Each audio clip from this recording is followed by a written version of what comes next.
Indomii nyaatinaa, sukkaara nyaatinaa, wantin yeroo hunda jedhuuf namoonni indomii nyaatanu fakkeenyaaf subhanallah ijoolleen torbee kana keessa indoomiidhaan du'an jechuudha. Isin galee wallahi haatiin azaziifte jechuudha. Ijoollee waggaa meeqaati?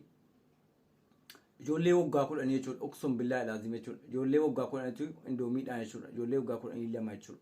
Ijoollee dimbiitiis jechuudha. Isin galee wallahi biyya marabaa kana keessa jechuudha. Sababa indoomiitiin jechuudha. Riinaal fiilii ta'ee fakkeenyaaf kaleen taanii hojiidhaan ala ta'e jechuudha. Du'anii jechuudha. Isin galee yeroo namni garuu asii viidiyoo isiniif waraabee fakkeenyaaf sa'aatii ofii isinii kenne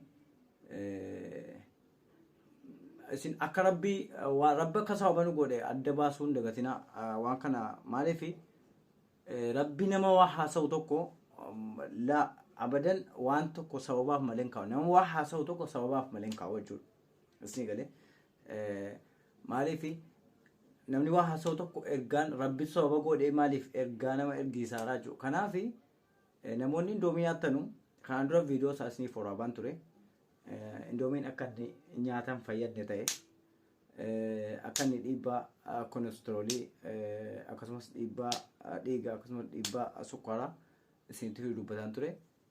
Ijoolleen kun jechuudha rabbi rahmataa godhuu fi ijoollee waggaa 12 jechuudha. Amma qabu jechuudha. Wanti guyyaa guyyatti nama indoomiidhaan ijoollee indoomiidhaan duu nama indoomiidhaan duu dhaga'u jechuudha. Wallahi dhugaa rabbi isinitti hima. Kanaaf indoomii hin nyaatinaa isin galee summiidhaa hin nyaatinaa isin jenna yeroo baay'ee jechuudha. Kanaaf viidiyoo yeroo agartan laayikii godhaatii namaaf dabarsaa. Ofin jaallatina wallahi dhugaa rabbi isinii mara. Ofin jaallatina viidiyoo laayikii godhaa namni bira akka itti fayyadamu. Namni informationii qabne akka informationii bira ga'u. Isin galee sababaa keessanii jechuudha. Sababaa isin informationii tokko namaa dabarsaniif jechuudha rabbiin sababa godhe nam tokko hambisuu danda'a. Kana quba qabaadhaa.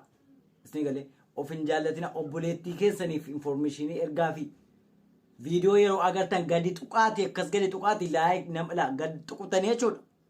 Gadi tuqutanii nama 50 irratti sheerii gootu. Maaliif sababaa isin informationii tokko ergitaniin namni tokko lubbuun isaa hafa jechuudha. Rabbiinoo si galee asanaatii tokkoon kaayrii keessi lakkaa jechuudha.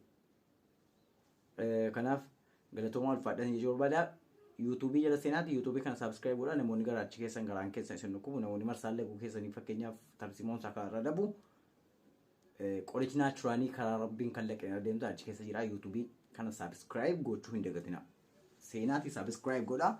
Viidiyoo kan namni 50 kun dhibboo daawwate yoo xiqqaa namni 10 subscribe gochuu qaba jechuudha. Isin galee shamarran keenya biyya arabaa jiran wallahi rabbumatu irra kaa'e jechuudha. Shamarran yeroo hammaa kana maallaqa saamamaa jiran karaa lamaan saamamaa jiru. Inni tokko karaa sadiin inni tokko jechuudha. Jaalala fakkeessanii saamu. Inni lammaffaan amaanaa saamu, amaanaa fuudhanii ka'anii amaanaa sana kayyanu. Inni sadaffaan siistamiidhaan. Siistamiin sun maal inni? Nama siidhaaf yaadu fakkaatanii, nama siidhaaf dubbatu fakkaatanii, nama sii jaallatu fakkaatanii, nama waan gaarii siidhaaf yaadu fakkaatanii gowwoomsanii maallaqa irraa fudhachuu. Maallaqa kee akkasitti walitti qabadhanii gorsanii akkas godhadhu jedhanii achii ka'anii immoo bifa liqiitiin irraa fudhatanii shamarran baay'ee garaa laafti jechuudha. Gaafati waan argitetti fakkeessitee gorsitee nama gaarii itti taatee jechuudha. Bar dhiirri shamarran kan inni ajjeesuun bar nama gaarii itti fakkaateeti bar. Jalqaba nama hojii hojjetu nama gaarii nama waan gaarii yaadu fakkaatee itti siqee shamarran galaafata jechuudha. Kaan immoo amaanaatti kennattee jennaan amaanaa sii sana sababa siin birrii maallaqa akka gaarii hojjetataa jirtu sababa siin amala qabdu jedhe kan itti maallaqa sii irraa fuudhee achi kee dhowwatu jechuudha. Karaan lammaffaan inni amma ani nama gaarii itti fakkaatee jedhu feemasootatu miidhaa jiru jechuudha. Feemasoonni tokko nama gaarii itti fakkaatanii nama gaarii isin itti fakkaatanii isin saamaa jiru jechuudha. Dhugaa isin itti hin fakkaatin. Dhugaa dubbachuu fi feemasoonni tiktookii irraa feemasiidha ofiin jedhanu an nama gaariidha ofiin jedhanu miidhaa gurguddaa namarraan gahaa jiru. Hunda jechuu kootii miti. Tokko jechuudha. Isiniif galuu danda'a. Of eeggannoo godhaa. Gaafa rakkoon kun isinirra ga'e immoo abaluu akkas na godhe abaluu akkas na godhe hin jedhina hin himatina yoo har'a of eeguu hin dandeenye.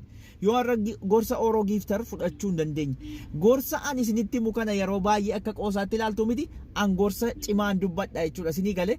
Kanaaf hundi keessan of eeggannoo jabeessa of eeggannoo godha isiniin jechuun barbaada. Dhaamsa Oromoo Giiftar mataatti qabadhaa. Okay?